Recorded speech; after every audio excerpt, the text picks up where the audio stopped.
Listo, entonces, buenos días otra vez a todos ustedes. Espero que estén bien, ustedes y sus familias. Mm, Estén pendientes, ¿no? Porque ya las personas mayores de 40 años, entonces ustedes deben tener familiares mayores de 40, les están aplicando ya la tercera dosis y es bueno que se protejan contra Omicron, que no sabemos si puede haber otra mutación fuerte y Omicron se transmite muy rápido, entonces, pues pilas ahí, a estar pendientes para que puedan vacunar a sus familiares y no les vaya a pasar nada raro ahorita en este pico que se viene después de diciembre. El día de hoy vamos a trabajar ecuaciones diferenciales ordinarias. Toqué ese tema porque precisamente cuando se quieren estudiar la propagación de epidemias, hay un modelo muy sencillo que se llama el modelo SIR, en el que se basan muchos otros modelos para mirar, por ejemplo, los efectos de vacunación, los efectos de aislamiento. Ese es un modelo continuo, también pueden haber modelos discretos, pero pues en estos modelos continuos uno lo que trata de hacer es pues establecer cómo cambian las cosas en el tiempo. Y al hacer eso, al establecer cómo cambian las cosas en el tiempo, pues uno está obteniendo una ecuación diferencial. Una pregunta, levanten la mano aquí, ¿quién no ha visto para nada ecuaciones diferenciales? ¿Quién no sabe qué es eso? José Esteban, Juan Camilo Vergara, hay varios, ¿cierto? Entonces ustedes deben estar asustados porque dirán, uy, no, yo nunca había visto esa cosa. Pero lo que importa aquí realmente, y precisamente les pregunto, es porque los quiero tranquilizar, realmente no importa. Realmente ustedes no necesitan haber visto ecuaciones diferenciales para lo que vamos a ver el día de hoy, porque no estamos acá viendo soluciones teóricas, de esas ecuaciones, sí, todas esas recetas que uno aprende en los cursos de ecuaciones diferenciales, no estamos buscando aprender eso, ni clasificarlas, ni ese tipo de cosas, sino lo que estamos viendo es cómo podemos resolver una ecuación diferencial arbitraria en el computador, cuáles métodos nos servirían y cómo lo implementaríamos. Estamos más enfocados hacia allá, ¿ok? Entonces no se preocupen. De hecho, ustedes sí han resuelto ecuaciones diferenciales sin saberlo, porque, por ejemplo, cuando ustedes escriben la segunda ley de Newton, sumatoria de fuerzas igual a m por a, eso es una ecuación diferencial, aunque ustedes no lo sepan. Es una ecuación diferencial porque la aceleración, pues ustedes saben que es la segunda derivada, la primera derivada de la velocidad, la segunda derivada de la posición, y ustedes a partir de esas ecuaciones están obteniendo la posición, por ejemplo, a partir de la segunda ley de Newton. Entonces, sí, están resolviendo ecuaciones diferenciales sin saberlo. Obviamente son sencillas, ¿sí? Porque tienen coeficientes constantes, no dependen en el tiempo, etcétera. Pero en general, pues es lo que estamos buscando. Y lo que diferencia una ecuación diferencial de una ecuación algebraica, pues es básicamente que en una ecuación diferencial nosotros tenemos la relación de una función con sus derivadas y la incógnita es la función. ¿Cuál es la función que cumple esta relación entre la función y sus derivadas? Y además, lo que vamos a ver nosotros hoy en estas ecuaciones diferenciales ordinarias, estos son problemas de valor inicial. Entonces, cuando ustedes resuelven una ecuación diferencial o como cuando ustedes hacían una integral, por ejemplo, ustedes siempre les queda como una constante, en una integral indefinida les queda una constante. En estos casos, pues pasa lo mismo y esas constantes van a estar relacionadas con las condiciones iniciales. En el caso, digamos, de una partícula que se mueve bajo una acción de unas fuerzas, pues esas condiciones iniciales serán como una posición inicial y una velocidad inicial. Eso es diferente a un problema de frontera, en donde uno podrá poner una posición inicial y una posición final. Eso es otro tipo de ecuaciones, sí, hay otra forma de resolver esas ecuaciones diferenciales, pero con problemas en la frontera. Nosotros hoy nos vamos a centrar en problemas de valor inicial.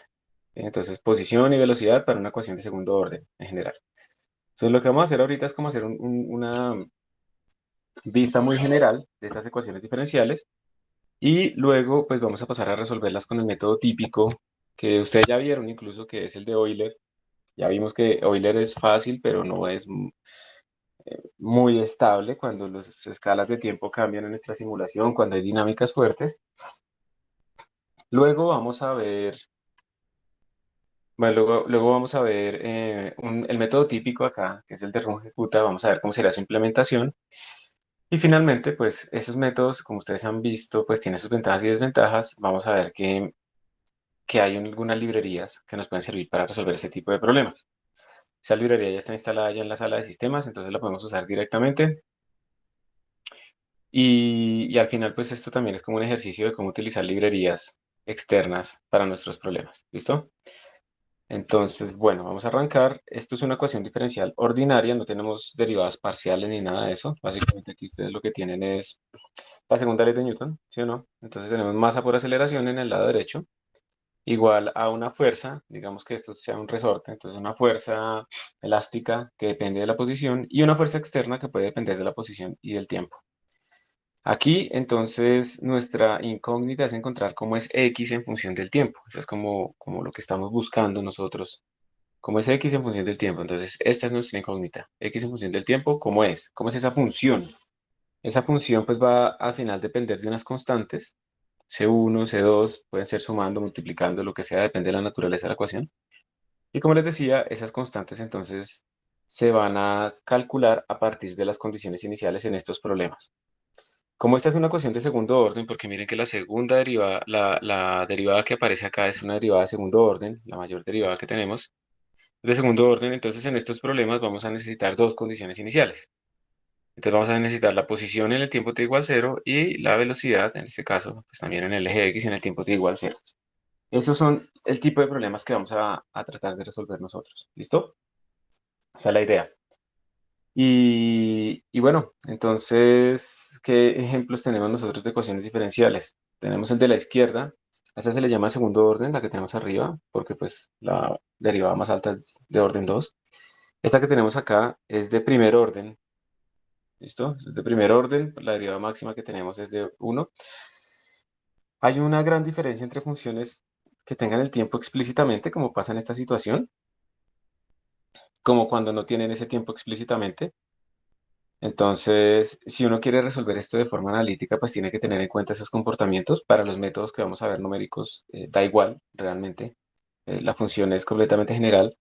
Lo más importante, y quiero hacer como énfasis en eso, lo más importante es que ustedes tienen que tener alguna función que les retorne la derivada de su estado, ¿sí? Esa función acá, pues es esta, ¿listo? Esa será la función que le retorna la derivada. Y observen que esa función que me retorna la derivada es una función que depende tanto del estado actual, que es y, como del tiempo. Eso es lo más importante en este tipo de problemas.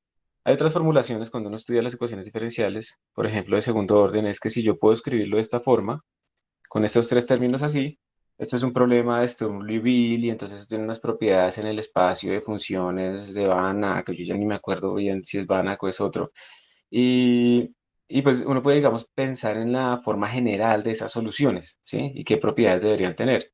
Pero realmente en este momento nosotros estamos buscando básicamente quedarnos en este caso. Y ya vamos a ver en un momentico que este caso que tenemos de la izquierda, este que estoy señalando con muchas flechas, este caso que tenemos aquí en la izquierda, pues es un caso muy general, si lo podemos generalizar a vectores de funciones.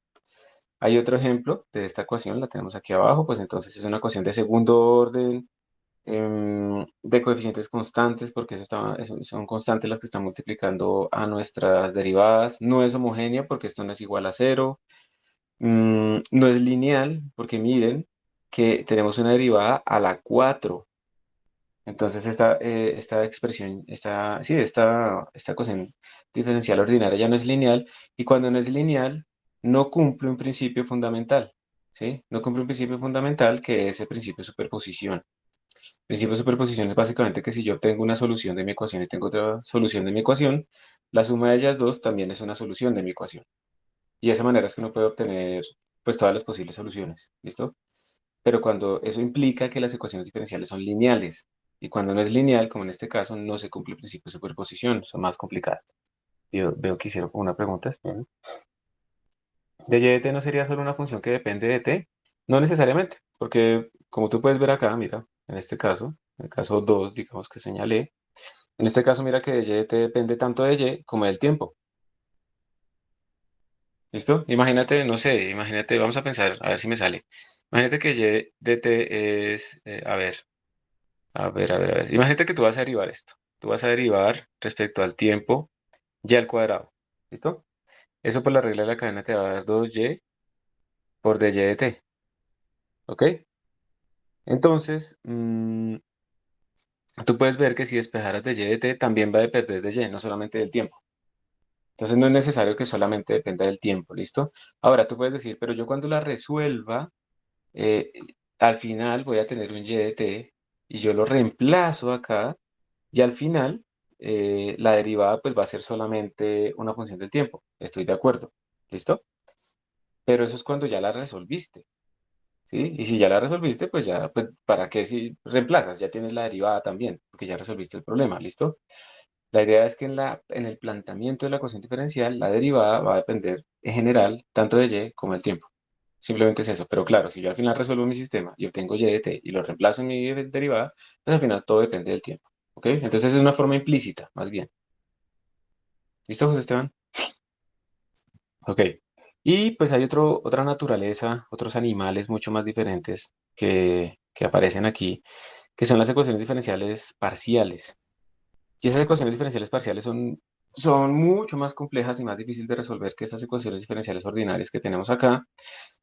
En estas ecuaciones diferenciales parciales no necesariamente la condición inicial es más importante, sino las condiciones de frontera. Entonces yo ¿qué le pongo acá a mi región para resolverla? Eso afecta completamente la solución. Los métodos son completamente más elaborados y tanto numéricos como teóricos, y pues son cosas que no vamos nosotros a resolver acá en este momento. ¿Alguien reconoce de pronto esta ecuación que está acá? Esta ecuación diferencial parcial, ¿cuál es? Es la función de onda, la ecuación de Schrödinger de la ecuación de la función de onda. Ajá. Que además tiene otra complicación y es que además tiene una unidad imaginaria, ¿no? Entonces las soluciones de esto en general son números complejos y entonces pues tenemos como dos dimensiones, no solamente una dimensión que resuelve esto en el espacio real, sino dos dimensiones porque también hay una parte imaginaria. Entonces, de nuevo nos vamos a concentrar en este tipo de expresiones y digamos que si yo lo que tengo es una ecuación que dice de y de t igual a 2 por y al cuadrado más t, pues yo podría pensar que tengo un problema, porque tengo el y al cuadrado y entonces no podría resolverlo, pero pues esta forma es básicamente esta misma, ¿sí? O sea, esto es lo que estamos buscando nosotros, así lo podríamos resolver. ¿Qué pasaría si yo tuviera más bien d al cuadrado de y de t igual a 2y al cuadrado más t? Entonces, claramente esta forma no es esta, ¿sí? Claramente no es, y entonces nos toca hacer algún tipo de transformación. Y ese es el truco de lo que vamos a hacer hoy. ¿Cómo podemos transformar un sistema de orden n, ¿listo? En un sistema de orden 1? Esa es nuestra pregunta. Porque todas nuestras soluciones van a buscar comportarse como ese sistema de orden 1. Más bien, toda nuestra implementación numérica va a asumir que el sistema se escribe así. Entonces nosotros tenemos que transformar nuestras ecuaciones diferenciales de orden n a alguna manera que sea de orden 1. Y ya en un momentico vamos a ver cómo se hace eso. Entonces, la idea, pues aquí ya está escrito, es que vamos a crear un sistema de ecuaciones. Entonces, miren, vamos a hacerlo nosotros como un ejemplo, acá básicamente. A ver, vamos a ver, yo creo que con este se ve más.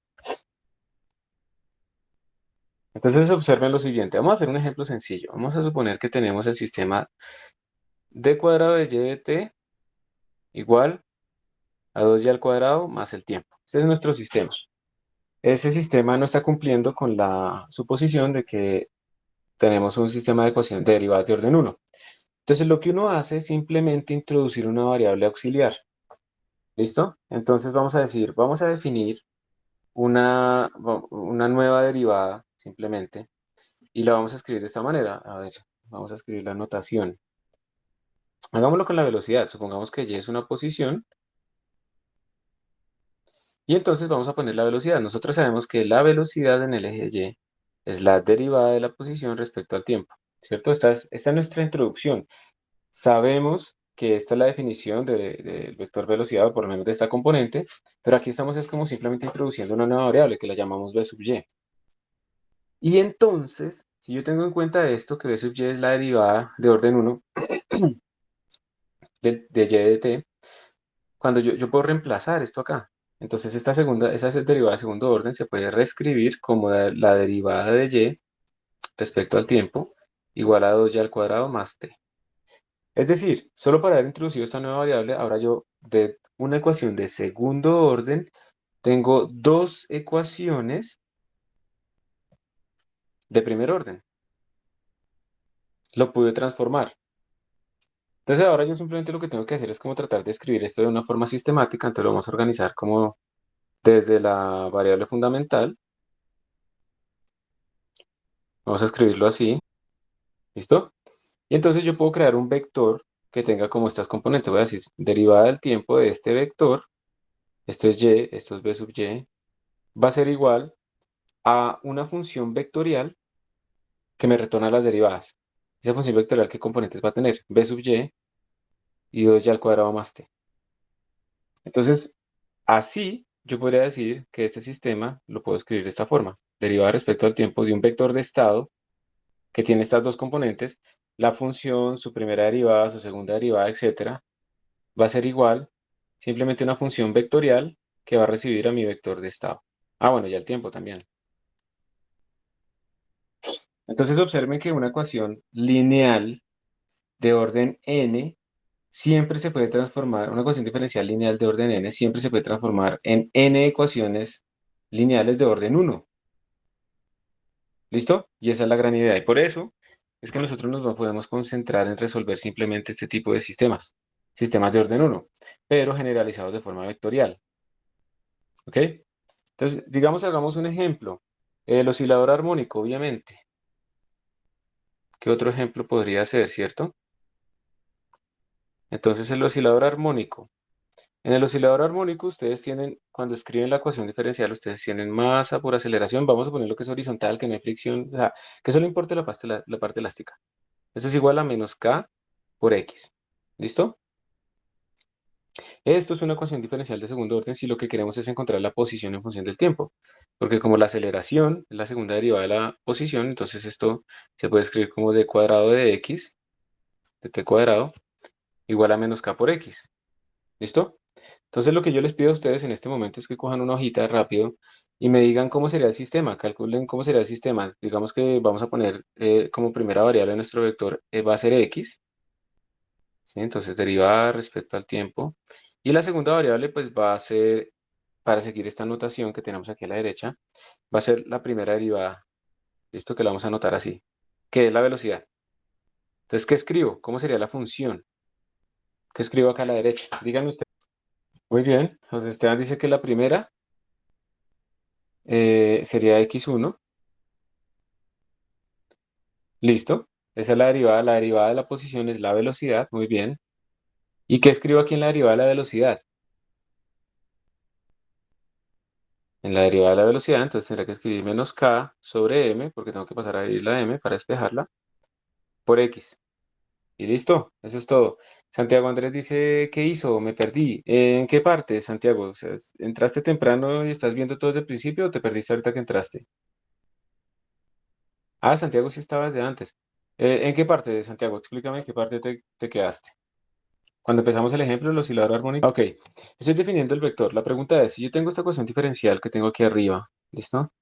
Si tengo esto, ¿cómo puedo escribir esto en términos del vector que estamos buscando para transformarlo en un sistema de ecuaciones diferenciales de orden 1? Entonces definí un x y un x1. Este x0 quiere decir no lo derivado, o sea, la posición.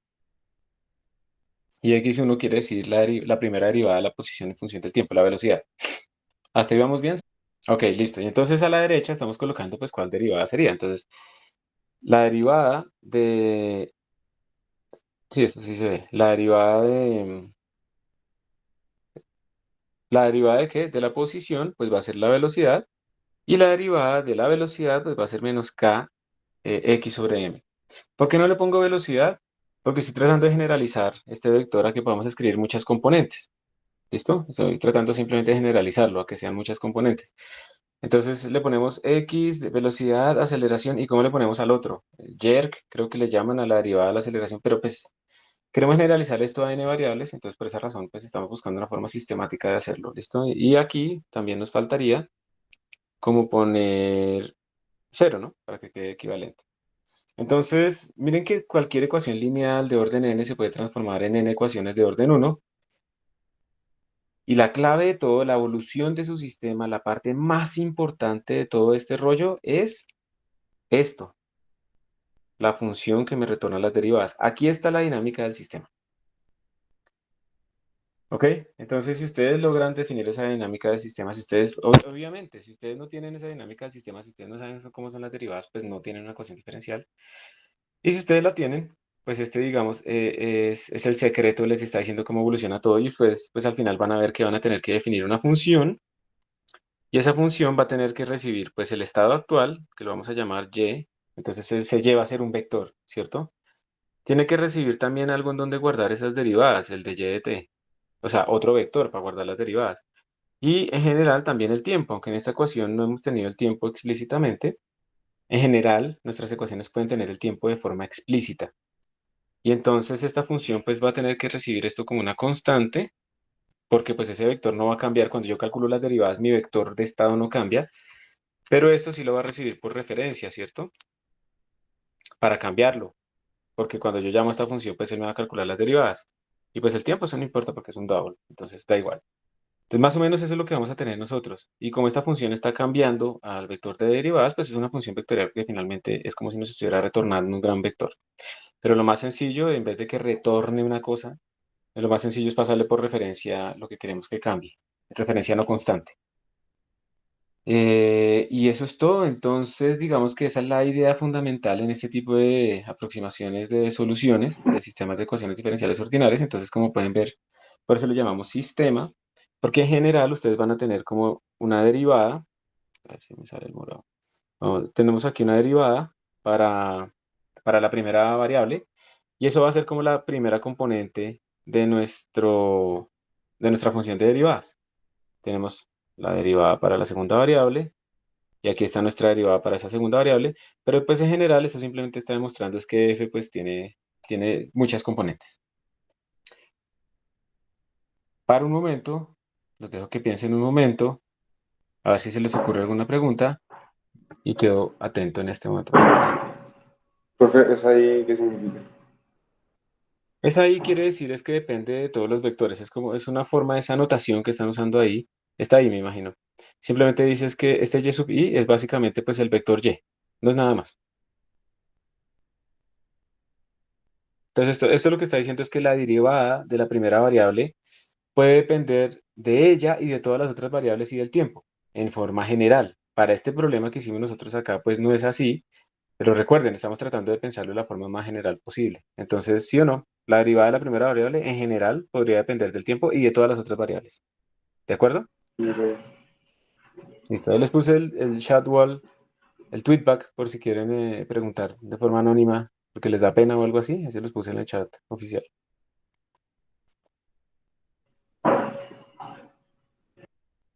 ¿Alguna otra pregunta? Y no sé si, o sea, esa igualdad en matemática sí se tiene, o sea, no sé. La última parte me perdí. ¿Esa igualdad es matemática y qué? Sí se tiene, o sea, por lo Para, menos de la primera. exacto. O sea, mira, eso es, pensémoslo así. Yo estoy diciendo, mire, voy a generar un método numérico que espera que el sistema se pueda escribir así. Si tu sistema de ecuaciones no se puede escribir así, entonces ese método que vamos a utilizar no sirve. La Profe, inmensa mayoría de ecuaciones de, de la física que ustedes van a usar se pueden escribir de esta forma. ¿Listo? Entonces, pues ahí va a estar. Pero pues yo no te puedo decir, ¿todos se pueden escribir así?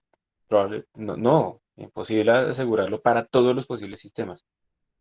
Entonces es más bien como un requisito. Si su sistema se puede escribir de esta forma, se lo puedo resolver. ¿Listo? Veámoslo más bien así.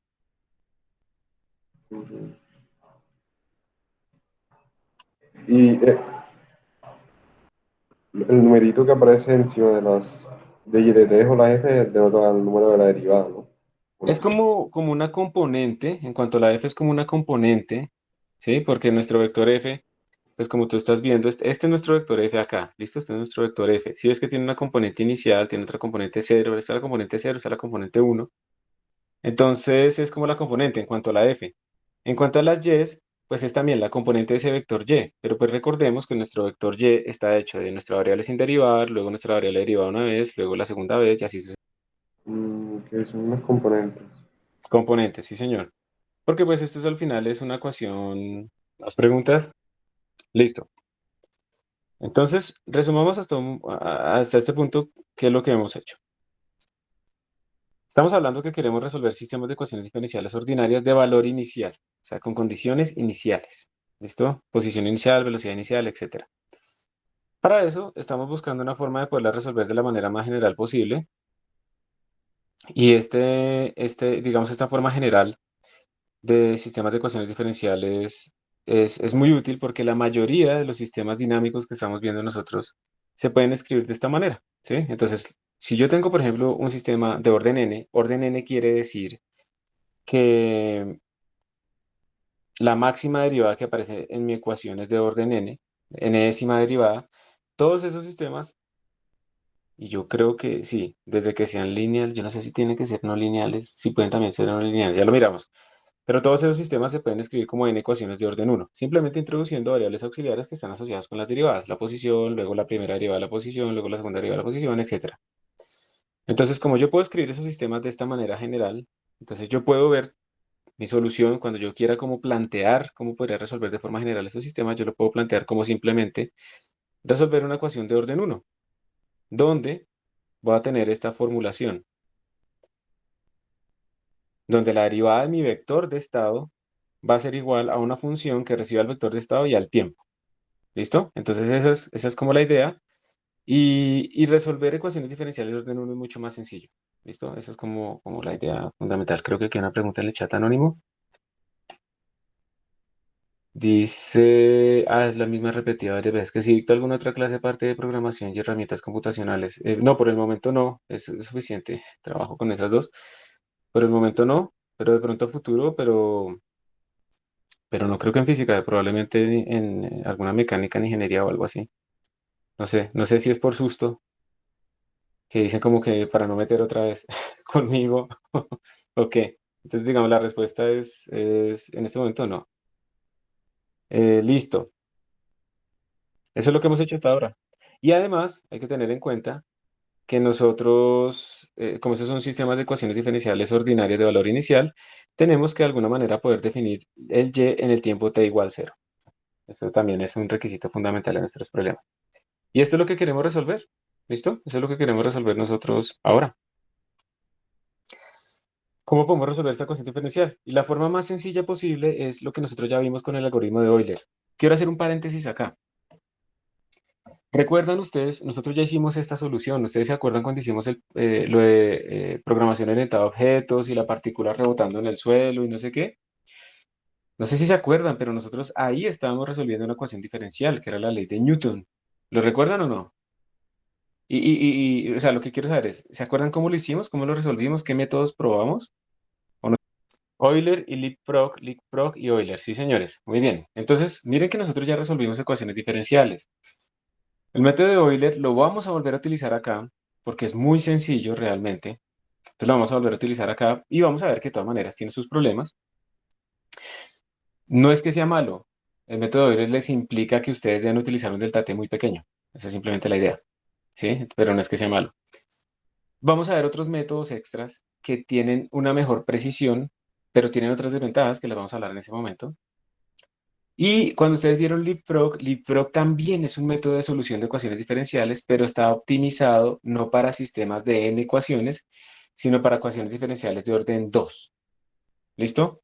Y Verlet también es digamos, un método específicamente diseñado para sistemas de ecuaciones diferenciales de orden 2. En los proyectos finales ustedes van a ver que hay algunos problemas de trayectorias y cosas así que les va a hablar a ustedes de algoritmos simplécticos y unas cosas así todas raras que no hemos visto nosotros. Los algoritmos simplécticos son como por ejemplo el de Leapfrog y el de Verlet, que están directamente relacionados con ecuaciones de segundo orden, no de orden n ni nada de eso.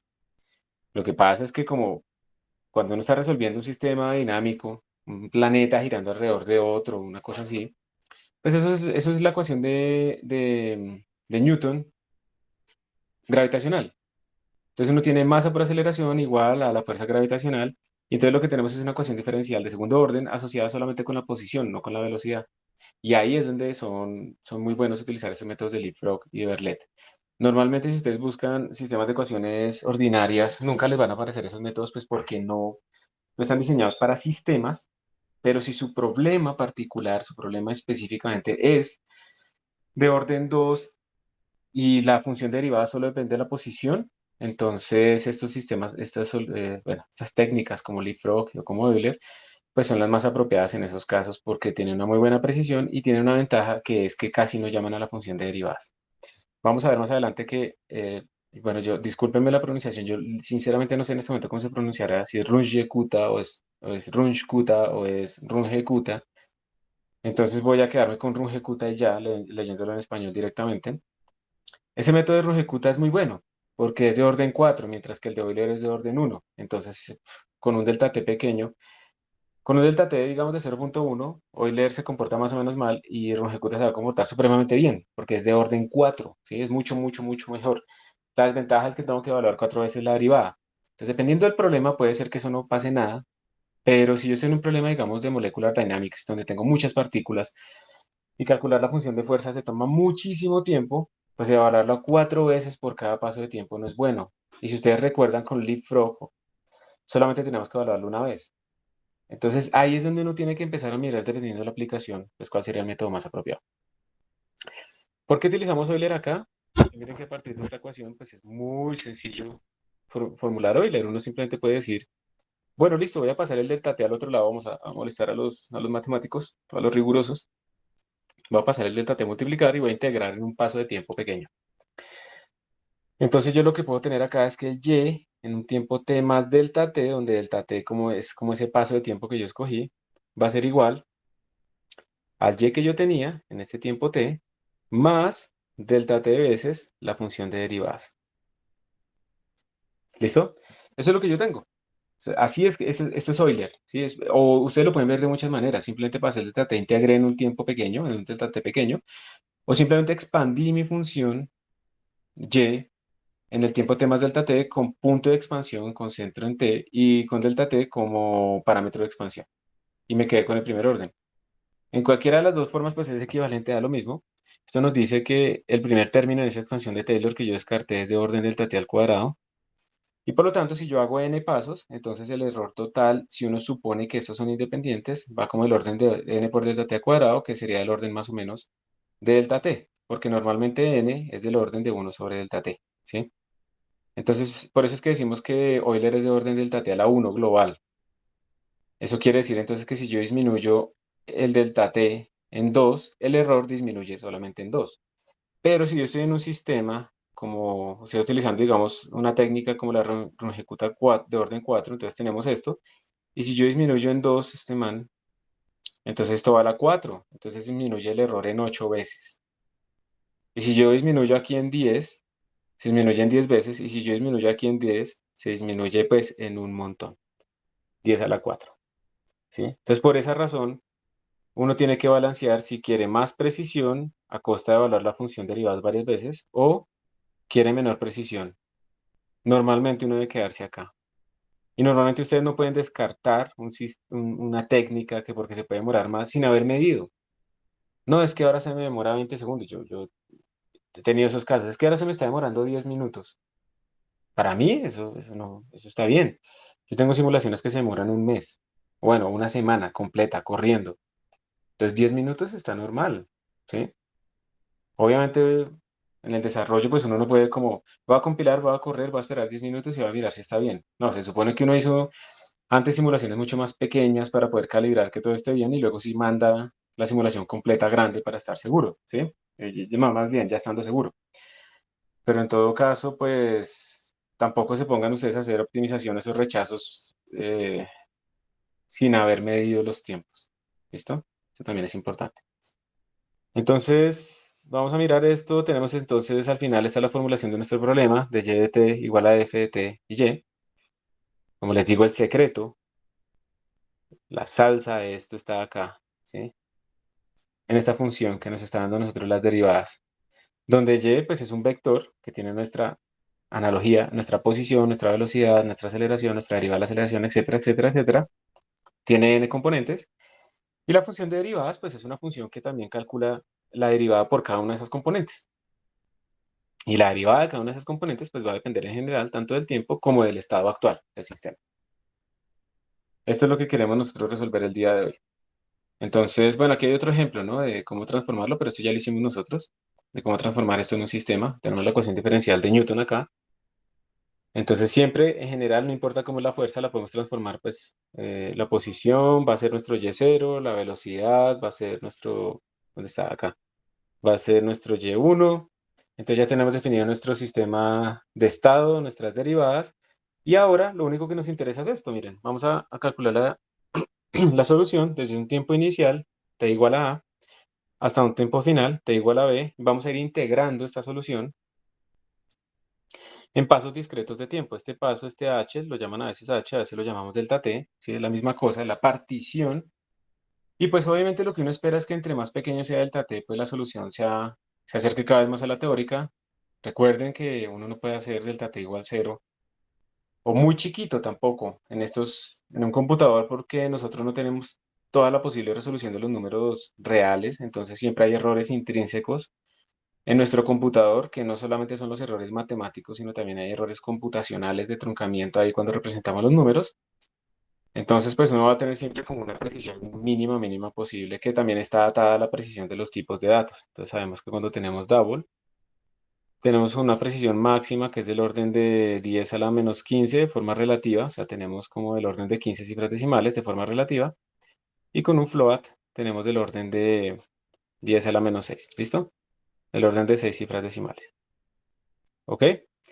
Entonces, esto es lo primero. Vamos a hacer la regla de Euler, que esa ya la hemos trabajado nosotros, que es precisamente la que aparece acá. Venga, se me sale otro color más apropiado. Entonces, en la regla de Euler, tenemos que el estado nuevo del sistema va a ser el estado actual más HBSF. En un momentico que la niña está llorando. Listo, ya, disculpen, es que se puso sentimental y entonces ya se calmó. Eh,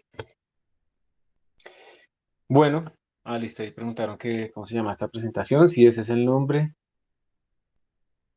Aquí preguntan qué era lo que significaba el número encima de la F. Eso fue hace rato, ¿no? Pero pues era la componente, que eso también lo preguntaron por ahí, era la componente simplemente de esa función que retorna las derivadas. Entonces, si es el cero, quiere decir esa es la componente, esa es la derivada de la primera variable. Si es la uno, es la derivada de la segunda variable y así sucesivamente. Simplemente se numeran desde cero, pues porque nosotros vamos a representar esto con vectors y pues las componentes se cuentan desde cero, como hemos hecho con nuestros arreglos. Entonces, este es el método de Euler. Y el método de Euler pues es muy sencillo, entonces uno lo puede implementar casi que sin saber nada más. Miren que de todas maneras la clave siempre está en conocer la función f de derivadas. Y antes de seguir, quiero confirmar si me están escuchando, porque qué tal yo estoy hablando acá. Sí, profe, se oye. Mm. Listo, gracias. Bueno, entonces resulta, como les decía, y uno siempre tiene que mirar cuáles son las ventajas y desventajas. La ventaja del método de Euler es que es muy sencillo y solamente para pasar al tiempo t más delta t o n más 1, que aquí está n en subíndice es el tiempo, solamente tengo que calcular las derivadas una sola vez. ¿Está bien? Basadas en el tiempo actual y el estado actual. Entonces, esa es una ventaja, que solamente lo tengo que hablar una vez. Pero ¿cuál es la desventaja? Que tiene estos órdenes de magnitud en sus errores. Y eso no es muy bueno en general y nos implicaría a nosotros tener que disminuir bastante el delta t. Entonces, nos ganamos algo porque no tenemos que evaluar mucho las derivadas, pero al final tenemos que perderlo porque tenemos que disminuir el delta t un montón, ¿sí? Entonces, pues ese es como el balance que nos da este método. Y hay otro, que es el método de Rojecuta 4. Esto, digamos que cómo hago yo para pasar de acá a este montón de ecuaciones. Realmente lo que se hace es empezar a hacer como, bueno, hay muchas maneras de hacerlo.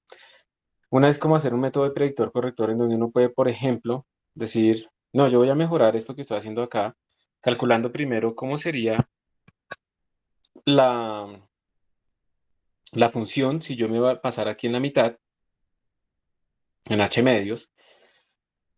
Con ese valor yo trato de estimar esta diferencia y con eso corrijo, hago un predictor corrector y corrijo un poco mi trayectoria para que no quede aquí tan abajo, sino disminuir el error.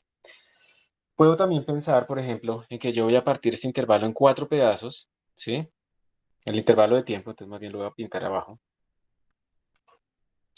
Va a partir el intervalo de tiempo en cuatro pedazos, entonces lo va a partir acá, acá y acá.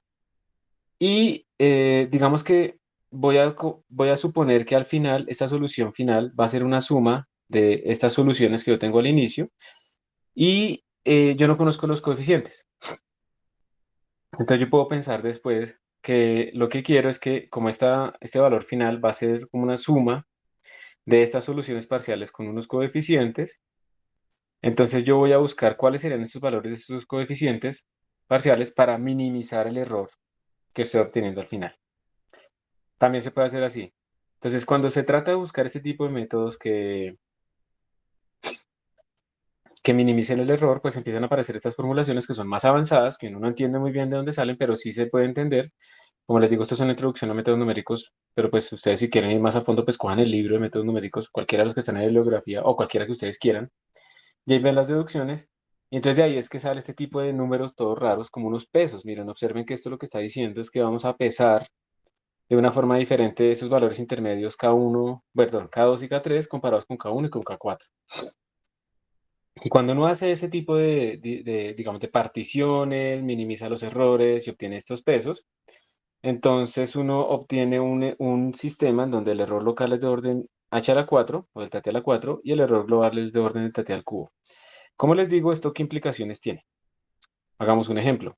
Con Euler, vamos a hacer aquí como una tabla. Entonces tenemos esto así. Vamos a poner aquí Euler y vamos a poner acá RK4. Esto es un ejecutador de orden 4. Se llama por esto. Entonces vamos a poner aquí un delta t de 0.1, que esa va a ser nuestra referencia, y vamos a poner un delta t de 0.01. Entonces, ¿cómo disminuye el orden del error? Asumiendo que la constante que multiplica ese orden no cambia. Cuando pasa esto en Euler, pues esto es simplemente el error. Vamos a llamar aquí error Euler, y aquí vamos a llamar error RK4. Pues el nuevo error va a ser simplemente el error de Euler sobre 10. Pero acá el error nuevo va a ser esto sobre 1000. Entonces es muchísimo mejor. Y entonces, aunque estamos calculando la función de derivadas en varios puntos intermedios, o sea, 4 veces, solo con disminuir el delta t 10 veces, esto se demoraría 10 veces más, esto se demoraría 10 veces más, pero realmente 40 veces más, porque estamos haciendo 4 veces ese cálculo de la derivada, supongamos que es proporcional también a eso, pero estamos ganando 100 veces más de precisión. O sea, finalmente es mucho más rentable utilizar RK4 que utilizar Euler, ¿sí? Por mucho que Euler nos ahorre lo de las derivadas, la culpa de esa precisión que tiene tan baja se termina pagando al final.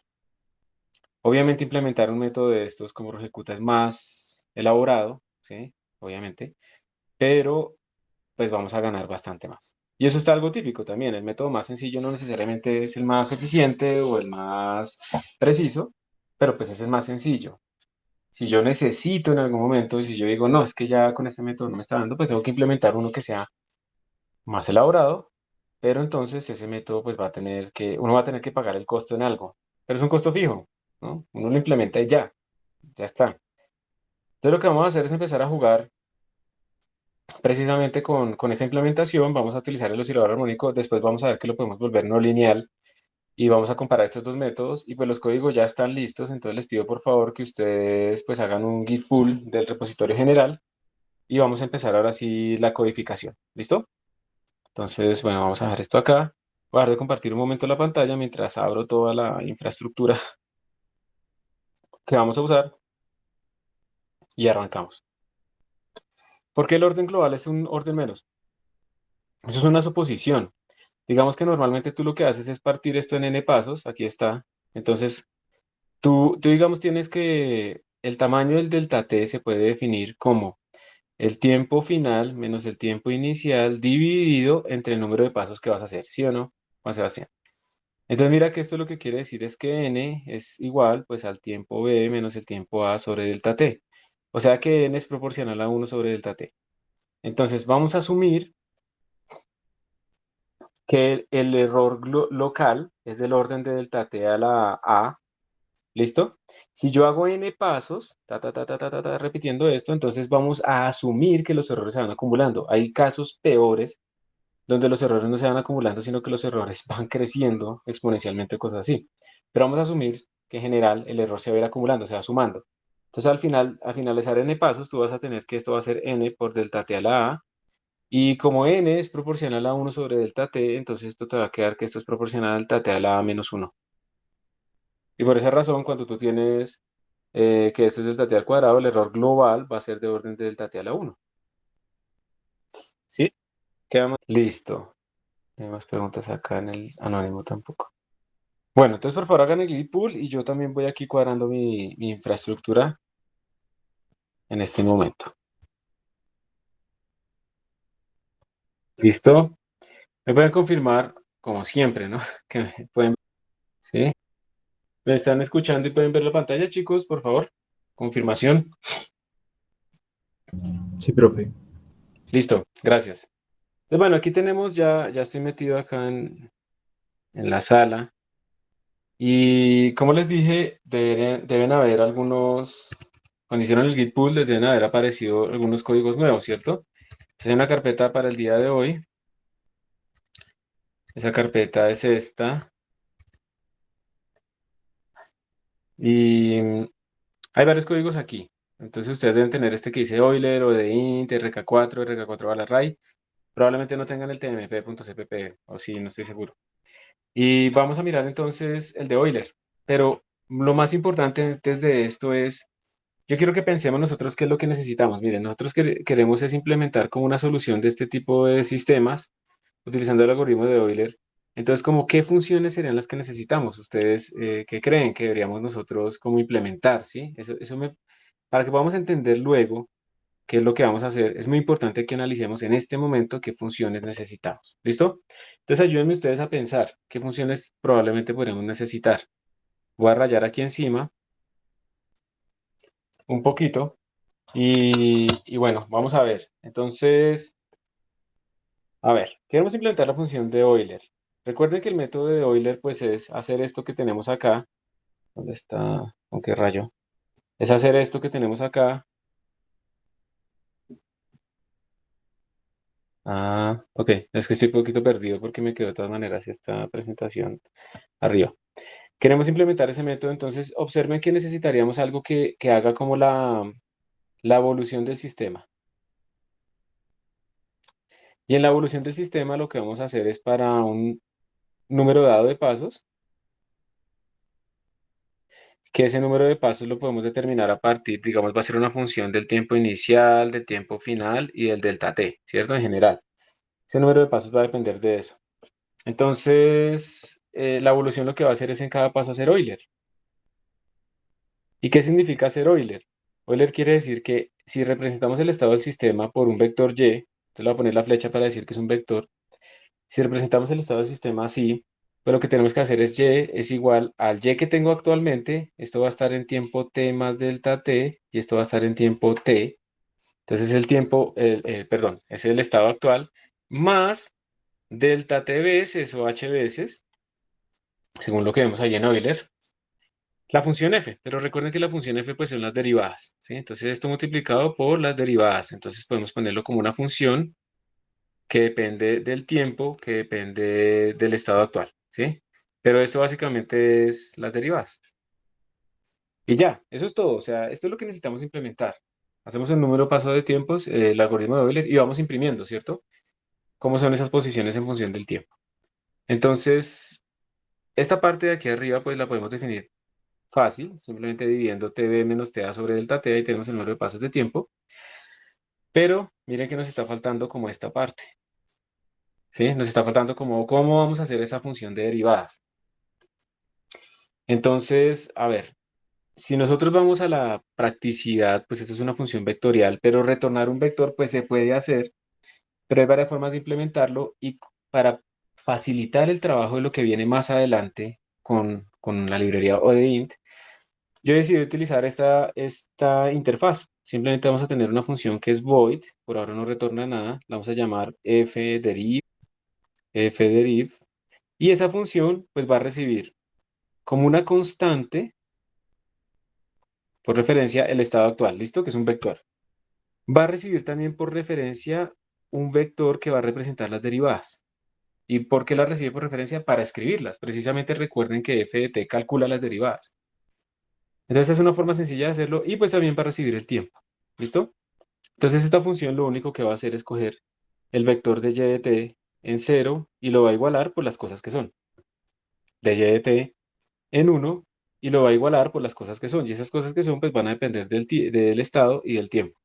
Y ya. Entonces, con esto, al llamar a esta función, vamos a tener las derivadas guardadas en este vector. Y eso es realmente lo que vamos a poner nosotros aquí a multiplicar. Y eso es todo. Así es que lo vamos a implementar. Va a haber de pronto otra función para las condiciones iniciales. Entonces le mandamos a esa función las condiciones iniciales para que le ponga las condiciones iniciales al sistema. Y uno para imprimir. Y listo. Esa sería como nuestra implementación. Les estoy explicando más o menos la idea general de lo que yo hice en estos códigos. Tiene un objetivo y es facilitar la interfaz para que funcione para ODEINT y también para lo que tenemos nosotros. Y pues ahora lo vamos a ver. ¿Están de acuerdo? ¿Hay alguna duda de pronto con esto que acabo de decir o prefieren pues ya verlo? Juan Sebastián levantó la mano adelante. Al actualizar el vector de estado, no debería ser en orden desde la mayor componente hasta pues la mayor depende de todas las de atrás y cada una depende de la anterior. Entonces, para poder evaluarlo en el estado anterior, el estado actual, tendría que actualizarse desde la mayor orden hasta el menor, ¿no? Esa es una muy buena pregunta y es muy importante tener en cuenta estas dependencias. Depende mucho de cómo uno define la evolución del sistema.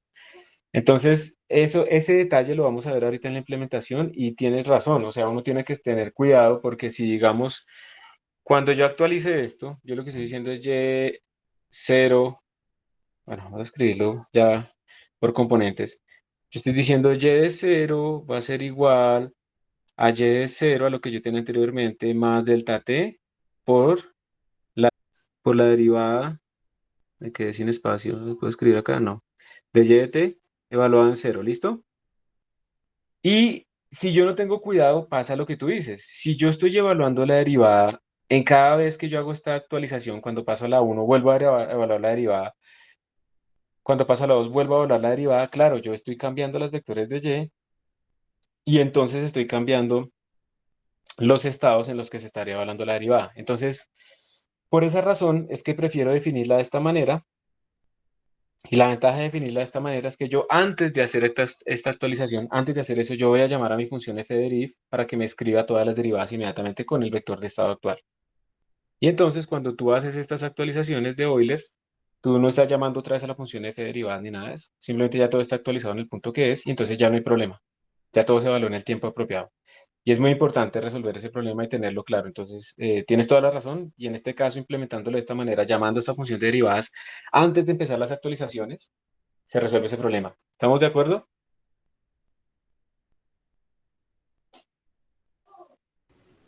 Ah, vale, esta función no es la que va a actualizar el vector, sino la que va a decirte las derivadas en cada uno.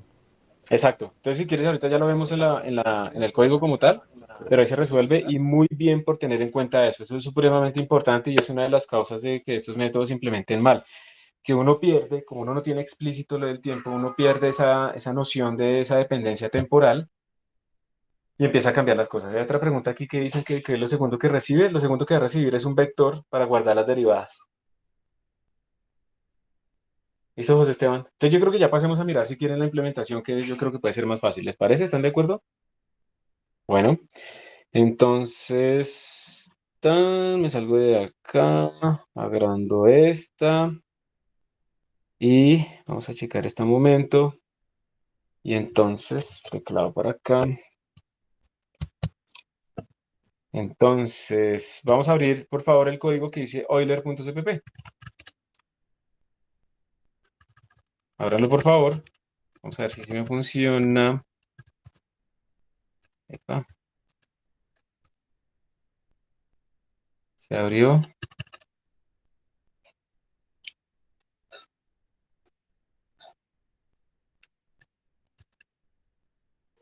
No me está abriendo completo. Yo sé por qué es. A ver. Esto no lo tienen que hacer ustedes. Es una cosa 1.0, listo.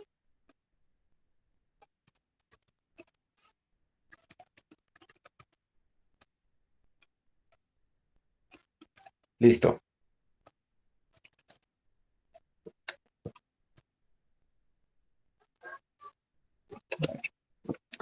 Entonces, vamos a ver qué es lo que tenemos en nuestro código el día de hoy. Vamos a aumentar un poquito la fuente. Y miren que el código, pues básicamente, vamos a hacer, aquí van a aprender ustedes un par de cosas hoy extras. Esto que está acá, yo no me acuerdo si nosotros alguna vez habíamos utilizado typedef. ¿Me confirman? ¿Habíamos usado typedef o no? No, No. Listo, typedef, imagínense lo que es como una manera de crear un alias. Entonces yo lo que le estoy diciendo es, venga, yo estoy cansado de estar escribiendo std vector double para el estado de mi sistema, vamos a simular que nuestro sistema es, pues, simulado con un vector, el vector de estado es un vector de doubles, pero yo no quiero estar escribiendo en todo lado vector double, vector double, vector double, st vector double, ¿sí? Entonces, en vez de eso, yo le estoy diciendo, mire, todos los sitios donde usted encuentre state t, que es como el tipo de estado del sistema, yo le puse ese nombre, es arbitrario, eso es lo que realmente quiere decir esto de arriba. Esto es simplemente una ayuda para yo en adelante observen utilizar state t por todo lado, pero eso realmente ¿qué quiere decir state t? Quiere decir st de vector down. Es simplemente un sinónimo, un alias. Si alguno de ustedes ha utilizado, no mentiras, dejémoslo así, es simplemente un alias, ¿ok? Y eso también, pues, en cierta manera facilita un poco las cosas, porque yo podría después decir, no, es que yo ahora quiero representarlo no con vectors, sino con arrays. Entonces simplemente cambio esto acá, y si mi programa está hecho de forma general, pues ya, todo va a ser con arrays y listo. Entonces simplemente es una ayudita para que nosotros podamos, como en vez de estar escribiendo st vector, bla, bla, bla, simplemente decir state. No es más, es un sinónimo. Todos esos sitios donde sale state se van a reemplazar por std vector double. ¿Está bien? ¿Queda claro eso? ¿O hay alguna pregunta ahí más bien?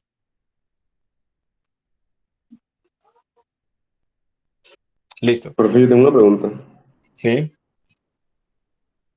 Porque hay a veces cosas que digamos que se pasan por referencias y también como que se le pone constante. Ya vamos a mirar eso. Ya lo vamos a mirar. En un momentito. Gracias por la pregunta. Ya un momentico te lo respondo. Esto es una constante, simplemente ese es el omega. Estamos resolviendo un nuevo oscilador armónico simple. Entonces, este es el omega, el raíz de k sobre m, ¿listo? Pero también serviría, por ejemplo, para un péndulo. Porque pues ya nos olvidamos es que raíz de k sobre m simplemente estamos hablando de un omega. Entonces, este es el omega de la constante que vamos a tener que utilizar para nuestras fuerzas. Entonces, initial conditions, esa función que hará, pues esa función lo que va a hacer es calcular las condiciones iniciales, ¿sí? De alguna manera, para este estado, pues es muy sencillo, nosotros vamos a tener solo un oscilador armónico, entonces solamente vamos a tener que ponerle la posición inicial y la velocidad inicial, y entonces él va a recibir el vector de estado, recuerden que eso es un vector double en este momento, que lo vamos a llamar y localmente y lo recibe por referencia. ¿Y por qué lo va a recibir por referencia? Porque pues esta función lo tiene que modificar. Si yo le quito esto, recuerden ustedes, por favor, lo deben tener ya más o menos claro. Si yo le quito esto, ¿qué significa esto? Al quitarle el ampersand.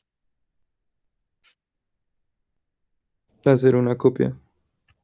Hacer una copia, ¿cierto? Entonces, todas las modificaciones que yo haga aquí en la función initial conditions, acá, todas estas modificaciones en donde yo le estoy diciendo la posición inicial es 0.9876 y la velocidad inicial es 0.0, pues se los estoy haciendo una copia, ¿sí? Si yo le quito este ampersand, se lo estoy haciendo una copia. Entonces yo no estoy modificando mi objeto inicial realmente, al haber hecho esto, no estoy modificando mi objeto inicial y por lo tanto yo no le estoy colocando condiciones iniciales.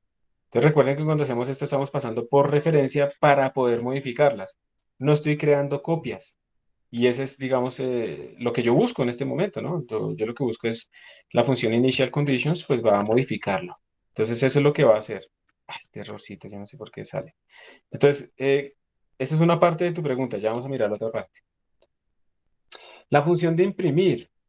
La función de imprimir nuestro sistema, lo único que va a hacer es recibir el estado del sistema por referencia constante y el tiempo.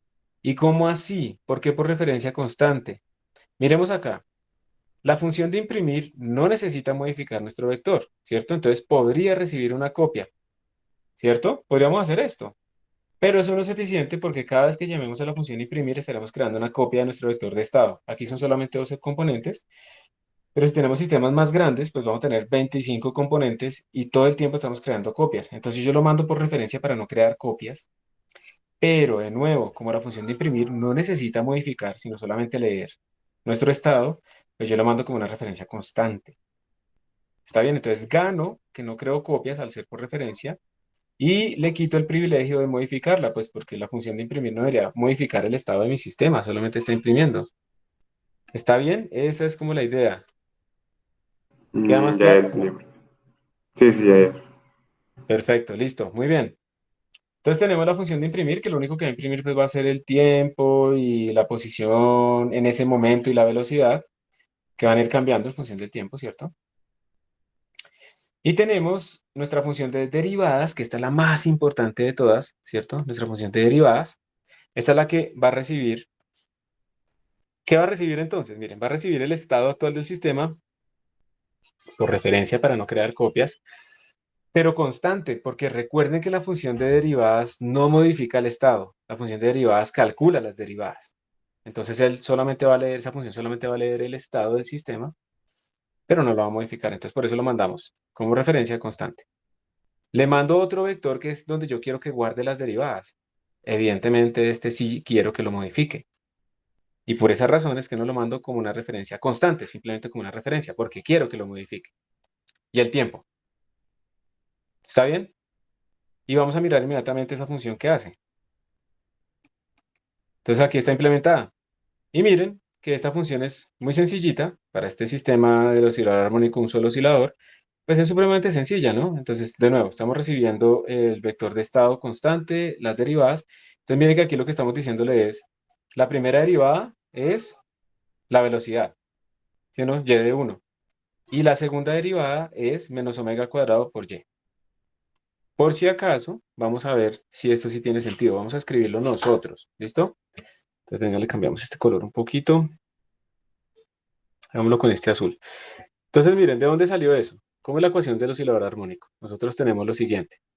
Derivada al cuadrado de x, la aceleración, tiempo al cuadrado, más omega al cuadrado por x es igual a cero. Esta es la ecuación diferencial de donde salió todo. Quiero transformarla en dos ecuaciones. Son dos porque es de orden 2 este sistema. En dos ecuaciones de orden uno. Entonces, lo que vamos a hacer es escribirlo como eh, derivada de x respecto al tiempo, lo vamos a llamar la velocidad. Y derivada de la velocidad respecto al tiempo, pues paso esto a restar a este lado. Me quedaría menos omega cuadrado por x. Entonces, si mi vector y va a estar con estas componentes x y la velocidad, sus derivadas, pues ¿qué van a tener? Las derivadas van a ser la velocidad y menos omega cuadrado por x. ¿Listo? La velocidad, la posición x, esta x, es exactamente igual a la primera componente del vector y. Y la velocidad es exactamente igual a la segunda componente del vector y. Y por esa razón es que tenemos esto. Miren, entonces la derivada del primer vector, perdón, de la primera componente, la derivada de la posición es la velocidad, ¿cierto? Y1. Y la derivada de la velocidad es menos omega cuadrado por la posición. ¿Estamos de acuerdo acá? ¿Esto se entiende? ¿O hay algún... ¿Y para qué se usa el tiempo, bro? ¿Para qué qué, perdón? ¿Para qué se usa la T que se recibe? No, en este problema particular no aparece la T, ¿cierto? Entonces uno podría decir, pero no me sirve. Pero recuerda que estamos generando una interfaz lo más general posible. Si tú vas a hacer otro sistema dinámico, pues tú tienes que modificar esta función. La interfaz de todo lo demás es igual. Y lo único que tienes que modificar no es esta API, esta se llama la API como la Application Programming Interface, es como qué es lo que recibe, tú vas a modificar es aquí adentro. Entonces, si ahora yo te digo, no, es que esto es un oscilador armónico forzado, en donde el forzamiento es del orden de A por coseno de omega t, mira que ahí apareció el t. Entonces tú tendrías que sumarle acá un término A por coseno de omega t. Ya aparece el t. En este problema particular que estamos haciendo ahorita no aparece el t, pero en general el t va a ser necesario. Entonces es simplemente una función general que nos sirve como para muchos casos, pero que en este caso particular pues no requiere el t, pero no pasa nada. Lo descarta ya, no lo usa. ¿Listo? No hay problema. Ok, ok.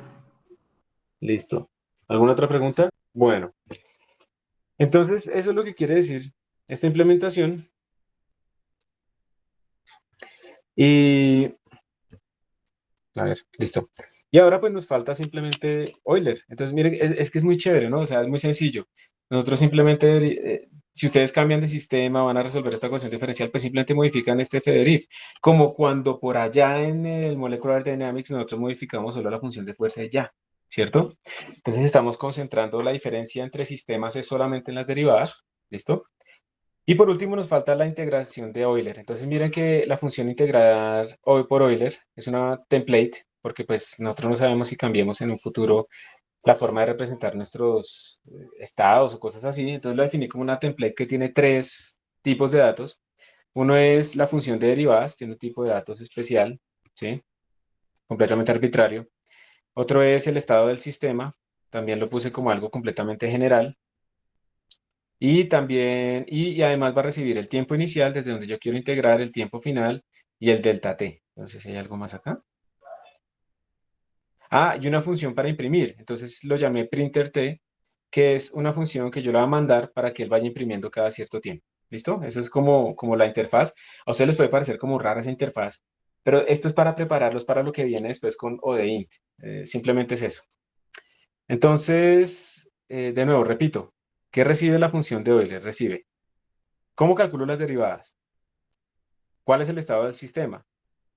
¿Y cuál es el tiempo inicial? ¿Cuál es el tiempo final? ¿Cuál es el delta t? Y finalmente también cómo quiero imprimir el sistema. Entonces también recibe otra función al final que es para imprimir el sistema. Eso es lo que recibe. Entonces, bueno, en esta implementación no hacemos muchas cosas. Realmente yo llego y pregunto, bueno, ¿cuál es la dimensionalidad? ¿Cuál es el orden n de mi sistema? Entonces eso está guardado en y.size. Luego yo creo del tipo de sistema, genero un vector para guardar las derivadas en cada instante de tiempo. Luego empiezo el tiempo t igual 0, luego calculo cuántos pasos de tiempo necesito. Esto yo puedo aquí estarme olvidando de un paso al final, pero bah, eso no nos preocupemos por los detalles ahorita. Simplemente es el tiempo final menos el tiempo inicial sobre el delta t. Y luego empiezo el bucle. Y en este bucle, vamos a indentar esto apropiadamente. En este bucle yo simplemente calculo el tiempo va a ser, esto está mal, ¿no? El tiempo va a ser no 0.0 porque no siempre tiene que empezar en 0. Va a ser t init, ese es el tiempo. T init más i veces delta t, ese es el tiempo actual en el paso iésimo. Yo calculo las derivadas con el estado actual para que me las guarde acá y con el tiempo actual. Entonces, si ven que yo calculo las derivadas antes de ir a modificar el y. Y luego sí, por cada una de las componentes voy modificando el y. Y entonces, esto es el algoritmo de Euler, solamente esta línea, esto es Euler. El y actual se le va a sumar el y que teníamos, perdón, el y nuevo va a ser igual al y que tenía, por eso es más igual, por delta t por la derivada iésima. Entonces con esto me salvé el problema de ir actualizando. O sea, ¿cuál sería el problema? Que yo fuera como actualizando y de 0 y luego calculara la derivada para los demás, para y de 1. Y luego actualizo y de 1 y calculo la derivada para y de 2. Pues la embarro porque estoy actualizando mi estado del sistema y entonces estoy desfasando todo. Pero acá yo primero calculé las derivadas y luego sí las estoy utilizando. Y ya, y después de hacer cada uno de estos pasos, esta actualización de Euler en todas las componentes, imprimo el sistema. Y eso es todo lo que está haciendo Euler ahorita. Realmente Euler es este punto, Euler es acá. Todo el resto es como calcular cuántos pasos necesito, un vector de derivadas, pero este es Euler, este pedacito. Preguntas. Dale, Juan Sebastián. Una pregunta un poquito sobre unos códigos, por ejemplo, la palabra typedef, hay una diferencia con using, Sí, que lo habíamos y usado digamos que antes. en using tú estás utilizando algo que ya existe. En typedef estás definiendo. Ah, vale, lo otro, por ejemplo, antes cuando habíamos usado templates, se usaba la palabra type name, creo que era, y ahora se Ujú. usa class. Sí, le quería mostrar eso también. Se puede utilizar type name o class. Creo, hasta donde yo sé, lo que yo he visto y leído, hasta donde yo sé, no hay ninguna diferencia en este caso. Ah, vale, era eso. Perfecto. Santiago pregunta que si los contadores no generan problema. Ah, tienes toda la razón. O sea, yo me imagino que te refieres a que aquí yo tengo un II y aquí tengo otro II. Y entonces estoy utilizando como el mismo nombre. Entonces, en principio sí, pero en este caso me salvé. No, pero eso es un error. Tienes toda la razón. O sea, ¿por qué me salvo? A ver, ¿cuál es el problema? Como aquí tengo II, Y aquí también tengo II. En principio yo estaría aquí como utilizando contadores iguales y me estaría saliendo porque pues el número de pasos es completamente diferente a la dimensionalidad de mi vector. Eso es otra cosa.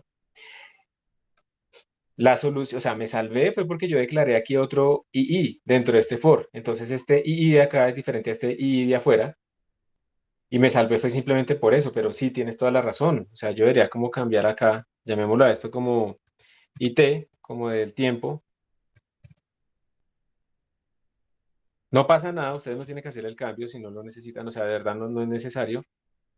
Y aquí le ponemos IT y ya está, ¿sí? Aquí, esto fue lo único que cambió y no va a pasar nada, pero tienes toda la razón y gracias por la observación. ¿Listo, Santiago? Es un error oculto. Se hubiera manifestado si yo aquí no hubiera puesto esto. Al no declararlo, estaría utilizando el I de arriba y hubiera tenido muchos problemas. ¿Sí o no? Vale, gracias, Santiago. Bueno, entonces ya es hora de probar esta cosa. Vamos a compilar y a correr y a ver qué nos da. Entonces, G++, Euler.cpp, tin. Vamos a compilar de la forma más sencilla posible.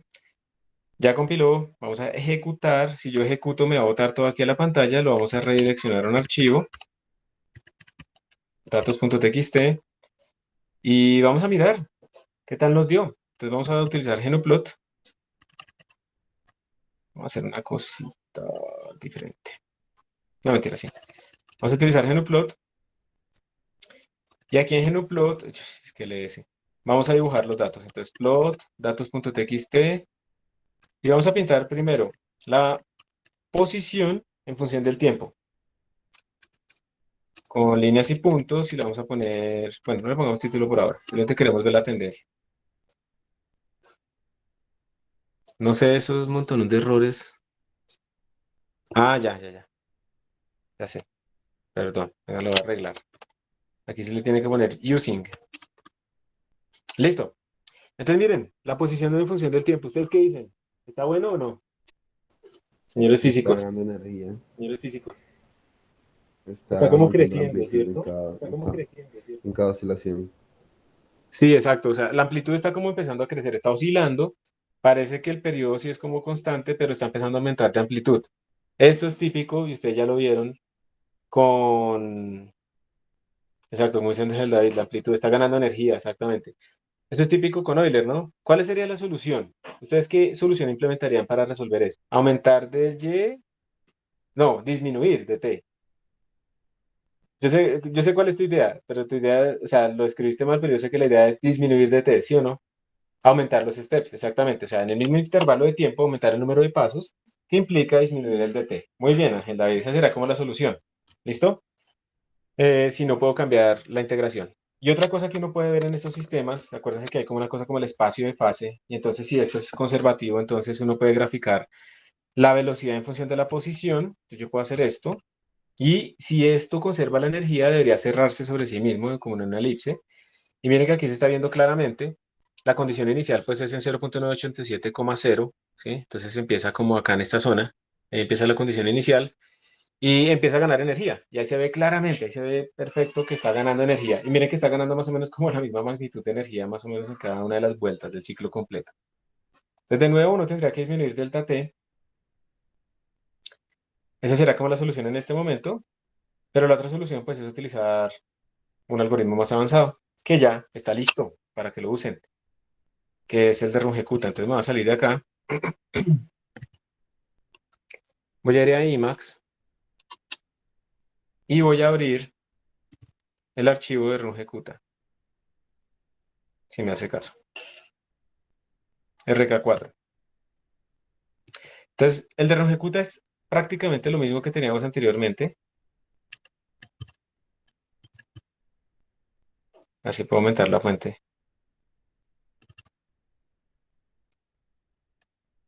Se está poniendo rebelde. No me está dejando. No me voy a poner a pelear porque se está poniendo como rebelde y ya. Miren que básicamente yo introduje una nueva función que es integrate RK4 que tiene, y esta es la idea, miren que como la interfaz nuestra, la que estamos generando es completamente general, ¿sí? No es que, no, yo quito el tiempo ahorita porque no se usa o yo por ahora no necesito tal cosa, entonces lo quito, sino que como es general, pues es básicamente la misma interfaz, ¿sí? La misma interfaz, pero vamos a ver que la implementación es diferente. Aquí funciona todo exactamente igual, miren, entonces tenemos el estado del sistema, las condiciones iniciales, e integramos con RK4, ya no integramos con Euler. Tenemos exactamente el mismo DT, tenemos todo igual, tenemos todo exactamente igual, ¿sí? Yo no estoy cambiando absolutamente nada y solamente estamos implementando una nueva función. Ahora sí quiso. Y esta nueva función es RK4. RK4 es un poquito más elaborado, ¿sí o no? Vamos a mirar aquí toda la implementación de RK4 y la vamos a poner en paralelo con la presentación. Entonces aquí está la presentación.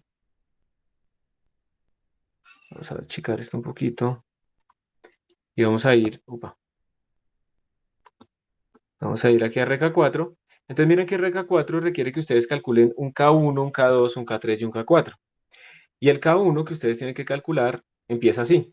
K1 dice, yo soy un vector que soy igual a h veces o a delta t veces las derivadas. Entonces miren lo que estamos haciendo nosotros aquí en el código. En el código nosotros precisamente estamos calculando las derivadas, ¿cierto? Entonces le mando el estado actual, le mando el de y de t para que me le guarde las derivadas, le mando el tiempo actual. De nuevo tengo el problema de los contadores, ¿no? Lo voy a arreglar ya después, pero aquí no pasa nada porque los declaré internamente. Muchas gracias. Entonces le estoy llamando las derivadas y luego voy y lleno mi vector K1 como delta t por dy de t. Hago exactamente lo que tenemos acá, ¿sí? Exactamente esto.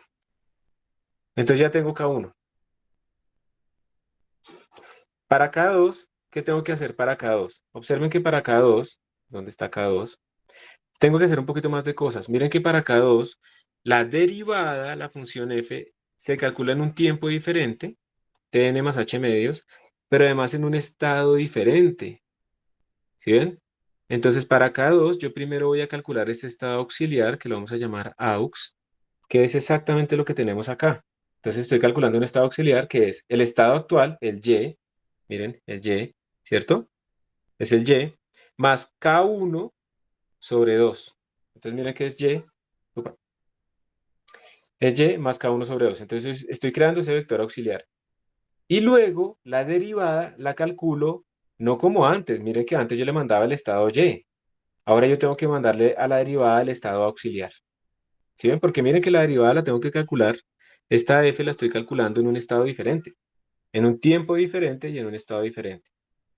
Entonces simplemente le mando el estado auxiliar nuevo, el de y de t, y miren que el tiempo también es diferente. Obviamente no va a tener impacto lo del tiempo en este problema, pero en general esta sería la implementación que yo debería tener cuando dependa o no dependa mi derivada del tiempo.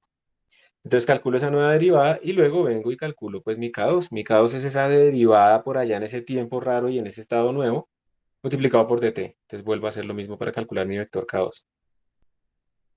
¿Ok? ¿Qué pasa con K3?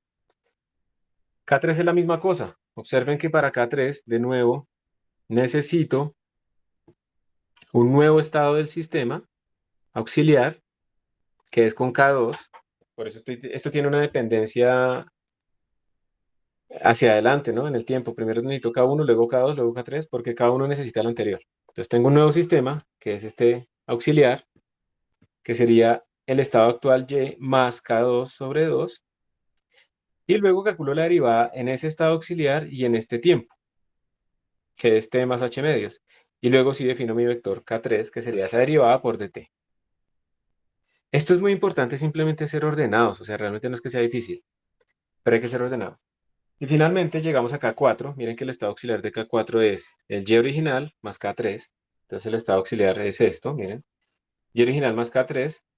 Calculo la derivada, ¿sí? Y después de calcular la derivada, simplemente, ¿qué? Calculo cuánto es K4, que es, de nuevo, mi derivada en este tiempo con este vector auxiliar.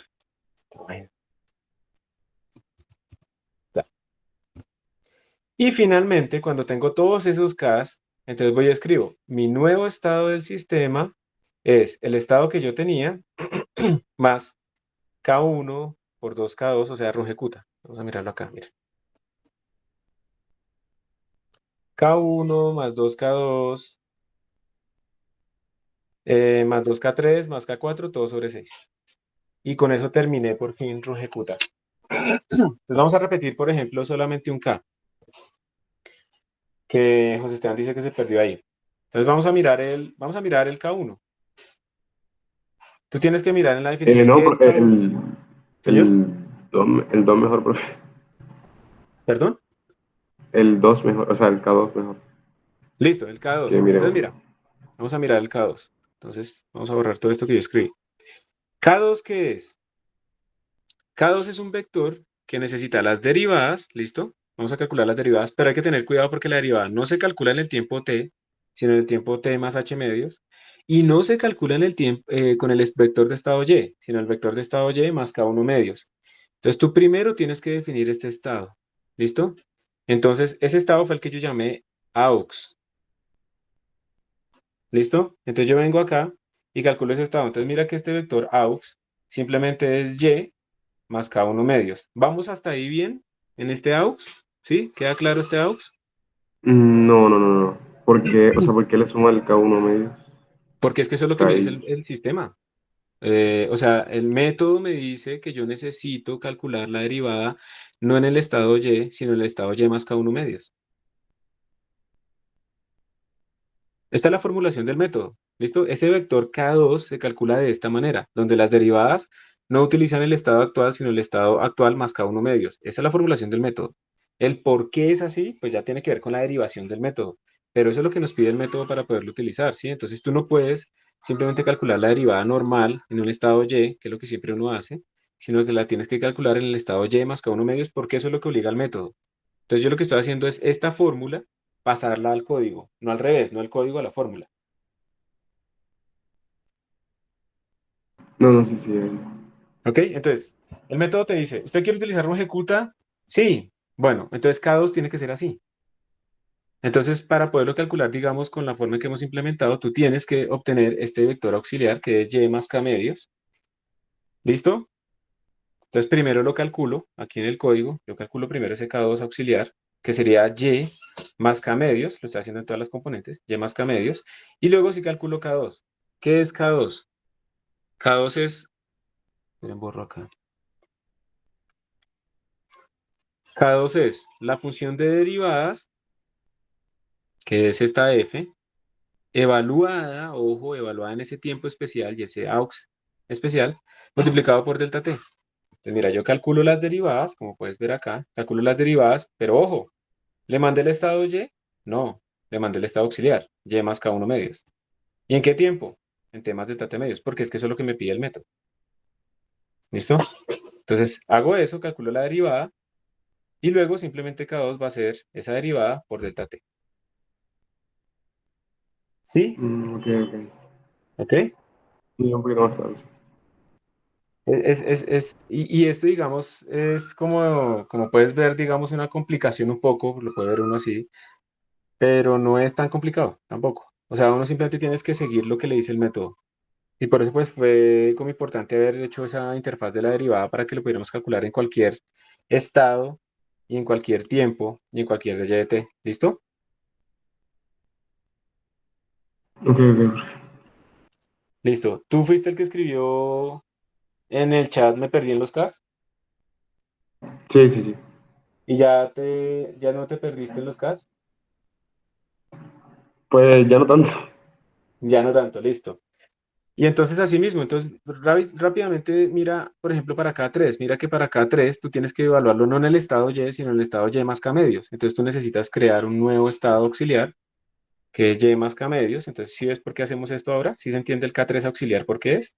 Es Y Sí, sí. más K2 medios, ¿listo? Y luego calculas tu derivada, mira que esa es la clave, tú calculas la derivada en ese estado, ¿sí ves? Muy claro, claro. Ok, listo. Entonces, ¿alguna otra pregunta? ¿Alguien más por ahí?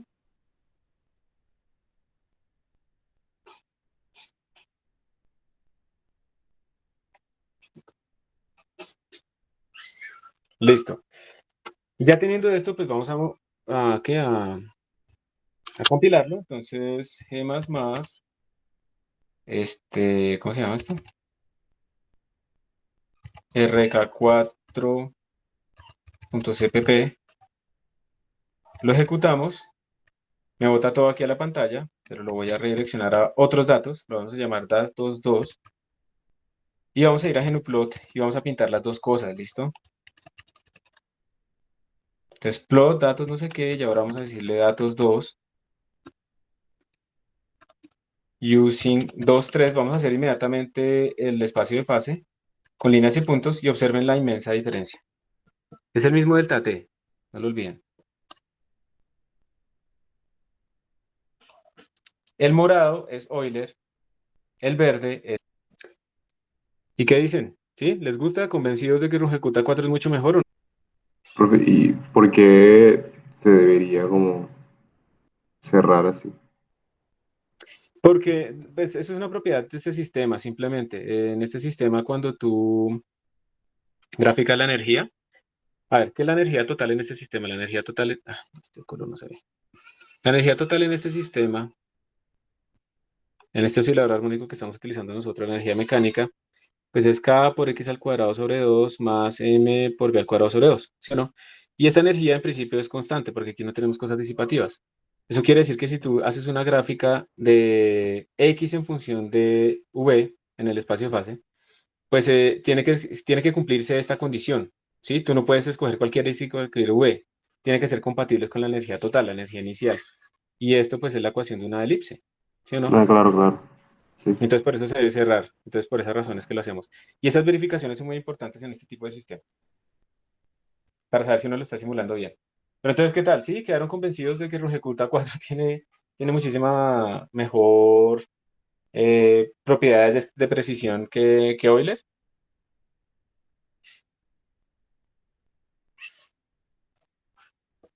Y ahí ustedes pueden ir viendo, pues es bastante evidente, ¿no? La diferencia. Eh, Preguntas hasta acá. Sí. Ángel dice sí, sí quedó convencido. Listo. Bueno, entonces, como pueden ver, hay que tener más cuidado al implementarlo, pero es mucho mejor. Y les quiero mostrar algo más. No sé si ustedes se dieron cuenta que para manejar esto por componentes, pues siempre te toca hacer un for por cada componente, un for por cada componente, un for por cada componente. ¿Alguno de ustedes aquí ha utilizado NumPy? Juan Sebastián, Santiago Andrés, NumPy God, sí. La interfaz de NumPy es muy útil para este tipo de problemas. Estos son problemas de tipo vectorial, en donde uno básicamente lo que está haciendo es modificar, haciendo la misma operación en cada una de las componentes. Entonces la sintaxis es más útil porque uno le dice, coja este vector y súmale 5 y lo que le hace es sumarle 5 a cada una de las componentes. Está diseñado de esa forma vectorial. Resulta que aunque no es muy, muy famoso, en C++ también existe algo parecido y se llama Valarray. Yo aquí lo que hice fue implementarles a ustedes para mostrarles cómo usarlo. Esto también pertenece a la librería estándar, Valarray. Y miren que lo único que yo hice para este ejemplo es, en vez de utilizar std vector double, utilicé std Valarray double. Pero Valarray se comporta como los NumPy, como los algoritmos NumPy, o sea, la notación es vectorial. Entonces hace operaciones componente a componente. Entonces, miren que yo solamente con cambiar esto acá, ya todo el mundo está utilizando Valarray, eso es una berraquera. Y les voy a mostrar cómo fue que yo implementé Ejecuta 4 con Valarray. Miren, primero Euler. Miren que Euler es esto, yo ya no tengo que hacer un for. Como Y es un vector y C++ en su librería de Valarray tiene sobrecargados todas estas cosas, yo le estoy diciendo simplemente Y igual a Y que tenía más de Y por delta T. Y como de Y delta T es un Valarray y Y es un Valarray, pues esto ya estaba haciendo las operaciones vectorialmente, como si uno lo escribiera en NumPy. Entonces me ahorré como ese for, el for por componentes. Y de la misma manera pasa lo mismo, perdón, acá ¿con qué? Con RunGQ también, le queda mucho más corto. Entonces yo simplemente, esa información ahí. Yo simplemente estoy haciendo lo mismo, pero ya no tengo todos esos for internamente. Calculo la derivada y le digo a cada uno, ustedes de Y, de T por dt. Listo. K2, calculo el auxiliar, calculo la derivada y K2 es de Y de T por dt. Y así sucesivamente. Y así estamos utilizando cálculo tipo NumPy en C++ con los Val arrays.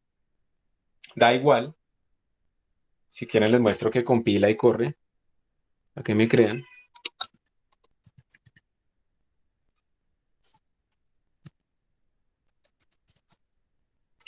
Entonces, si en algún momento les interesa cómo escribir las cosas utilizando como ese cálculo así vectorial, pues utilicen Balarray y se ahorran código, queda como más claro. Aquí lo estoy ejecutando con el Balarray, voy a llamar a Genoplot y voy a comparar Euler con el de Balarray. ¿Listo? Y ahí está, da igual, pero es un poco más sucinto. Y también tienen slices y cosas así. No es exactamente igual que los NumPy, es mucho más poderoso, sinceramente. Pero esa parte de la notación vectorial es muy útil para uno poder como hacer códigos como más sucintos y más claros. Y miren que fue simplemente cambiar el typedef y ya, ¿no? Y quitamos los for y pusimos las igualdades y listo. Esto sí no lo sabían, ¿no? El Balarray yo creo que no sabían que existía, o no sé si alguno de pronto lo vio cuando estuve estudiando la librería estándar. Bueno, tenemos apenas 6 minutos más o menos para lo último que quería mostrarles, y es que hay una librería que se llama ODEINT. Y esa librería ODEINT, vamos a ver si voy a abrir aquí el navegador. No, este no es un navegador. ¿Dónde están los navegadores? Acá. Vamos a abrir un navegador y vamos a escribir ODEINT. Si me deja escribir ODEINT, que no es la de SciPy. Estamos buscando la de Boost, C++. Aquí está. Este es viejo. De abajo era 1.65. Y esta librería es una librería para resolver ecuaciones diferenciales ordinarias, con la ventaja de que tiene implementados muchísimos más métodos que los que acabamos de ver nosotros acá. Por ejemplo, hay sistemas que tienen muchas escalas de tiempo, que de pronto cuando se acerca la evolución dinámica en cierto punto es mucho más rápida que en otros puntos. Y uno debería tener como un sistema adaptativo, en donde el delta t cambia de acuerdo a esa dinámica. Eso no lo hicimos nosotros acá, eso es completamente constante, pero existen esos métodos y esta librería les tiene a ustedes esos métodos implementados, les tiene también Steve Solutions, por ejemplo, cuando una partícula llega y choca contra algo muy duro, entonces esos son métodos que cambian de repente las derivadas muchísimo, entonces estos integradores que usamos no son los mejores. Y esto ya está instalado, digamos, en la sala y en todos los sitios donde se ha instalado Boost. Si ustedes quieren ver cómo se utiliza, entonces uno viene aquí. Bueno, aquí están como todos los posibles integradores que ustedes pueden utilizar. ¿Listo? Eso es un montón, miren. Y todo esto ya está listo. De hecho, para muchos de los proyectos ustedes tendrán que implementar Velocity Verlet o cosas así, pero si quieren también pues pueden utilizar simplemente ODEINT en sus sistemas y ya con eso pues resolvieron el problema. Una habilidad muy importante es que uno utilice cosas que ya están hechas. Y los ejemplos de uso son muy sencillos. Aquí está, por ejemplo, un oscilador armónico, que es exactamente fue lo que hicimos nosotros, pero amortiguado además. Y ¿dónde está el main? No, aquí no está el main. Déjenme ver si aquí está la página web donde está el main. Otra ventaja que tiene es que con Odint ustedes ya tienen metido también, por ejemplo, paralelización. Entonces esto puede paralelizar con OpenMP, incluso con CUDA en tarjetas gráficas. Eso ya es mucho más avanzado de lo que estamos viendo en este curso. Pero digamos que todo eso ya está gratis y está listo para ustedes. Déjenme ver si yo puedo encontrar la página web de Odint. C++, así, para que me salga la página principal, esta. ¿Listo? Y entonces, yo quiero ver un ejemplo, es lo único que busco. Entonces, miren que es muy sencillo. Ustedes tienen que definir como un vector de estado, así como hicimos nosotros ahorita, que aquí lo utilizan con Boost, pero puede ser un vector o lo que sea. Definen una función para las derivadas que tiene exactamente la misma interfaz que nosotros hicimos ahora, ese era el objetivo, que les quedara exactamente igual. Una función para escribir y miren que la función main pues es la misma cosa, o sea, definimos un estado, definimos las condiciones iniciales directamente o con una función y llamamos a integrar al método de integración donde podemos o no escoger el por defecto u otro y pues ya, eso nos bota la solución y entonces aquí está la solución del sistema de Lorentz, muy bien hecha, con mucha precisión y quedó pues fácil para nosotros y como les digo, pueden ustedes cambiar cuál método utilizar viendo la documentación para el sistema dinámico apropiado. Entonces esto tiene que estar instalado en el sistema junto con Boost Y yo ya les puse a ustedes el código de ejemplo ahí. Ese código de ejemplo se llama odeint, creo que es. Sí, odeint.cpp.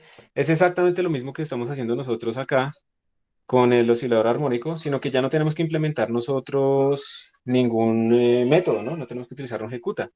Entonces, miren que defino las mismas constantes, miren que defino las condiciones iniciales, todo es igual. Lo único que cambia es que ya no integramos con Euler o con RK4, sino que llamamos dentro de boost, numeric o de int, estamos llamando a la función integrate con el integrador por defecto. Le mandamos la derivada, le mandamos el estado, le mandamos el tiempo inicial, el tiempo final, el delta t y una función para imprimir. Es exactamente igual, solo que nosotros ya tenemos que implementar el método. Y esta es mucho, mucho más robusto. Creo que por defecto se utiliza un ejecuta de orden 5 adaptativo. Entonces es mucho mejor. Todo el resto es igual. Entonces lo único que ustedes tienen que hacer es cambiar la función de derivadas y listo. Entonces vamos a compilar esta cosa. Vamos a ver si nos compila sin problema. Esto en la sala compila bien y en la máquina virtual. Si ustedes tienen su propio Ubuntu o eso, no les va a compilar bien porque tienen que primero instalar Boost con ODEINT. Entonces G++ ODEINT, yo compiló porque está instalado y entonces él encontró los encabezados nuevos, porque observen que estamos utilizando unos encabezados en cada minuto. Estamos utilizando un encabezado nuevo acá, Boost numérico de int, ¿cierto? Lo vamos a ejecutar. Yo no sé si yo le puse las mismas condiciones iniciales para poder comparar estos sistemas. Sí, creo que sí. Listo. Lo vamos a ejecutar, ahí nos bota algo. Voy a mandar esto a datos4.txt y vamos a graficar con datos 3, entonces datos 4. Y ahí ustedes pueden ver el delta t es más grande, ¿sí ven? Yo utilicé un delta t más grande. Con Rungecuta 4 era 0.01, aquí es 0.1, pero miren que va súper bien. Los verdes son con ODEINT, con un delta t incluso más grande. No es 0.01, 0.1. Y miren cómo va de bien. Porque está utilizando un método mucho más avanzado, pero nosotros no tuvimos que implementarlo. Y entonces esta es la ventaja de utilizar este tipo de sistemas. Y si estamos en una vaina donde es un oscilador armónico no lineal, a las 7, a las 9, ¿sí? Que es un resorte que se vuelve muy duro cuando se acerca, eh, cuando se elonga demasiado, es como blandito al inicio, pero después se vuelve muy, muy duro, pues eso requeriría un sistema adaptativo. Rungecuta 4 probablemente no nos funcione bien, mientras que este sí nos va a funcionar bastante bien. Y eso es todo. Con esto terminamos y espero que les haya quedado claro. Hicimos harto. Convertir un sistema de ecuaciones diferenciales ordinarias de valor inicial de orden n en ecuaciones, vectorizar eso, implementar Euler, implementar RGK4 y ver también cómo utilizar una librería. Muchas gracias por su atención y espero que hayan aprendido el día de hoy algo. Pónganse a jugar con esto. Hay una pregunta que hicieron por ahí que podrían estudiar durante las vacaciones para que no lleguen tan reseteados porque siempre se les olvida todas las vacaciones. Siempre en todas las presentaciones hay unos ejercicios al final. Entonces empezar como a hacer esos ejercicios también como de práctica. Esto que hicimos hoy de Odein, pues entonces ustedes córranlo o bueno, con Ejecuta 4 empiecen a experimentar. Ahí en la presentación hay un ejercicio, pero yo no les quiero dejar tarea para las vacaciones. Entonces, simplemente hagan ese ejercicio. Ahí les dice, cambie, haga un oscilador no lineal. Entonces empiecen a jugar con eso. Haga un oscilador que no sea lineal, que tenga un exponente que no sea la 1 sino la 3 a la 5. Eso cada vez se va volviendo como un cuadrado. Esa elipse que ustedes ven se va volviendo cada vez como un cuadrado. Empiecen a jugar con eso. Cambien los parámetros, ¿sí? Empiecen a jugar con ese tipo de cosas para que se familiaricen con ese uso. Y pues de todas maneras muchos de ustedes ya han estado escogiendo como el proyecto final, entonces esa es otra práctica. Si quieren practicar más, sí, lo que tú dices está muy bien, problemas de Code War o Geeks for Geeks. Lo que pasa es que son más problemas de programación, no tanto numéricos, pero de programación, pero también es muy útil para practicar. El Advent of Code también, hay unos problemas muy útiles, los problemas de problema Euler también, o sea, ahí también se puede practicar. Lo importante es que practiquen. Si ustedes dejan de practicar, si en este momento se desentienden, van a llegar supremamente mal y les va a costar mucho. Descansen, obviamente, pero dedíquenle una horita a repasar cosas de todas las clases, pero también descansen, es necesario que descansen. Felices vacaciones, felices fiestas, que tengan buena salud, la bendición de la buena salud es lo más importante, y nos vemos entonces. Y yo de todas maneras de vez en cuando les escribiré de pronto algo por ahí como información de los proyectos finales o algo así, pero no más. Procuro no dejarles nada. Hasta pronto, que estén muy bien, nos vemos. Gracias, profe. Feliz año, feliz Profe, año. Sí. Muchas gracias, igualmente. Señor, profe, yo tengo una preguntita chiquita que es medio fuera del tema. Cuando uno va a usar algún algoritmo que no está en C++11, tenemos que compilar con G++-std igual a C++17 o bueno, 20, ¿sí? Y ya. sí, exactamente, muy bien. ¿O hay alguna forma para no tener que hacer eso, sino que el código ya entienda No, no, esa no, no. librería? Digamos que no sé, yo en este momento no te podría decir si existe o no la forma en la que tú puedas activar una bandera de compilación dentro del código para que, como un flag internamente para que se active eso, pero creo que eso no es del código, ¿cierto? Simplemente el compilador te va a decir, yo no soporto eso. Sí, Y es que no lo preferible en este reconoce. caso ser más explícito. Tú simplemente le pones explícitamente esto es lo que se necesita para que funcione este programa. Tú puedes poner un comentario en el código para que si otra persona lo va a usar, tú le pones ahí, para que Listo. este programa funcione propiamente, debe compilar con el estándar C++17 o algo así. Pero no dentro del código, digamos, no puedes activar eso. Tú lo tienes que hacer explícitamente en la compilación. Sí, ok, listo. O en la Sí, gracias, configuración gracias. de tu editor, si tú utilizas Visual Studio o alguna cosa de esas, tienes que modificarlo. Digamos que tú podrías, como por defecto, siempre utilizar C++17 o C++20 y eso no te va a dañar lo anterior, ¿sí? Eso no va a decir que los códigos que solo se basaban en C++11 no funcionen. No, van a funcionar. Uno de las ventajas y también uno de los grandes problemas de C++ es que trata de ser súper compatible con lo anterior. Eso también arrastra al código, el lenguaje a que mantenga unas compatibilidades que realmente si las eliminara, pues podría evolucionar mucho mejor. Pero pues tiene esa ventaja, que es compatible con todo lo anterior. Entonces, lo que yo te recomendaría es siempre mantener el estándar C++17 por lo menos por defecto. Configura la bandera para que siempre sea así.